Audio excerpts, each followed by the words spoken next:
आइए आज सुनते हैं एक प्यारी सी बिल्ली की कहानी जो अपनी माँ से बिछड़कर भटक गई थी। क्या उससे मिलेगा एक घर और थोड़ा सा प्यार? चलिए जानते हैं इस कहानी में। स्टोरी लैंड प्रेजेंस समझदार बिल्ली चोमू। दूर एक गांव में एक बड़ा सा बरगद का पेड़ था जिसकी टहनियों में चिड़िया गाती। छाँव में बच्चे दिन भर खेलकर अपना बचपन का आनंद उठाते। बूढ़े जवान सभी अपना सुख दुख बांटते, हंसते और रोते। और उसी बरगद के पेड़ के थोड़ी ही दूर एक छोटा सा घर था जिस घर में एक खुशहाल परिवार रहता था। उसी घर का सबसे छोटा सदस्य बिट्टू, जो पास ही के स्कूल में पढ़ता था, वह अपने माता पिता का दुलारा भी था। बिट्टू के माता पिता किसान थे जो दिन भर खेत में मेहनत करके अपना घर चलाते थे। एक दिन बिट्टू अपने स्कूल से वापस आकर उसी पेड़ के नीचे खेल रहा था कि तभी उसे एक आवाज़ सुनाई दी। म्याऊं, म्याऊं। बिट्टू ने इधर उधर देखा पर उसे कोई नजर न आया। वह फिर से अपने खेल में व्यस्त हो गया। आवाज़ दोबारा आई। म्याऊं, म्याऊं। बिट्टू ने फिर इधर उधर देखा। वहाँ देखते हुए उसी पेड़ के पीछे झांका तो उसे एक छोटी सी बिल्ली नजर आई। बिट्टू को वो बहुत पसंद आई और वो उसके साथ खेलने लगा।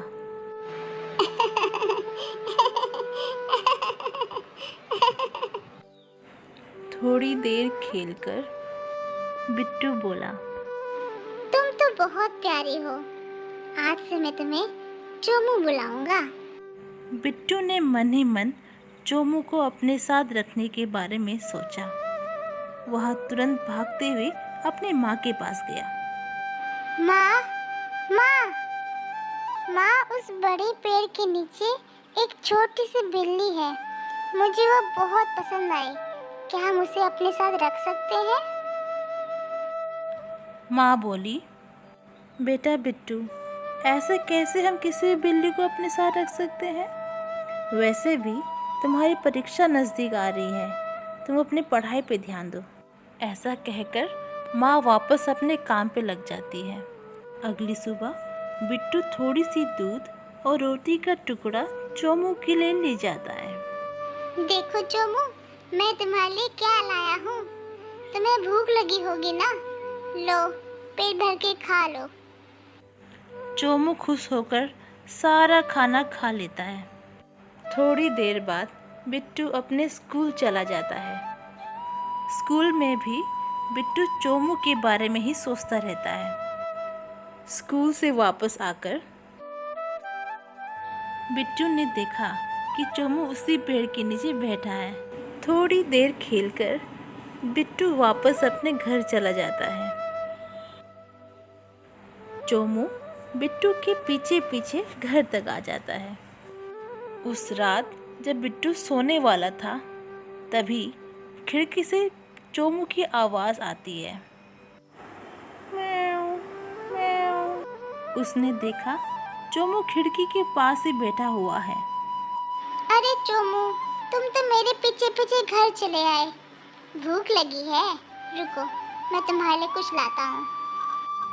बिट्टू थोड़ा सा दूध और रात की बची हुई रोटी चोमू को खिलाता है। ऐसा रोज रोज होने लगा। एक रात जब सारा गांव सो रहा था, तब गांव में एक चोर घुस आया। चोर हर घर से कुछ न कुछ चोरी कर अपना झोला भर रहा था। चोर बिट्टू के घर पे भी चोरी करने के इरादे से घुसा। चोर की आहट सुन चोमू सतर्क हो गया। जैसे ही चोर ने घर पे कदम रखा, चोमू जोर जोर से आवाज़ें निकालने लगा। चोमू ने जोर से चोर की तरफ झपटा मारा। चोर दर्द से चीखने लगा। इतने में सारे घर वाले की आंखें खुल गई और सबने मिलकर चोर को पकड़ लिया। घर वालों ने चोर को पेड़ से बांध दिया। इतने में सारे गांव वाले भी इकट्ठे हो गए। बिट्टू के पापा ने सारे गांव वालों को चोर की चोरी के बारे में बताया। इतने में एक अम्मा बोली, अरे ये तो बताओ, तुम लोगों ने चोर को पकड़ा कैसे? बिट्टू बोला,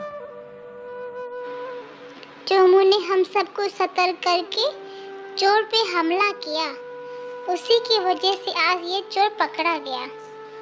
चोमू ना होता तो आज शायद हमारे घर का सामान भी गायब होता। सारा गांव चोमू की प्रशंसा करने लगा। बिट्टू की माँ बोली, बिट्टू, चोमू को भूख लगी होगी, उसे घर ले चलते हैं। रात की थोड़ी दूध और रोटी रखी हुई है। मैंने तो वो सारा खिला दिया। यह सुन सारे हंसने लग जाते हैं। चोमू की समझदारी और होशियारी से चोर को अपने करतूत की सजा मिली और साथ ही साथ चोमू को एक घर और प्यार करने वाला परिवार मिल गया। अगर आपको चोमू की कहानी पसंद आई तो इस चैनल को लाइक और सब्सक्राइब ज़रूर करें। फिर मिलते हैं अगले एक नई अनोखी कहानी के साथ। तब तक अपना ख्याल रखें।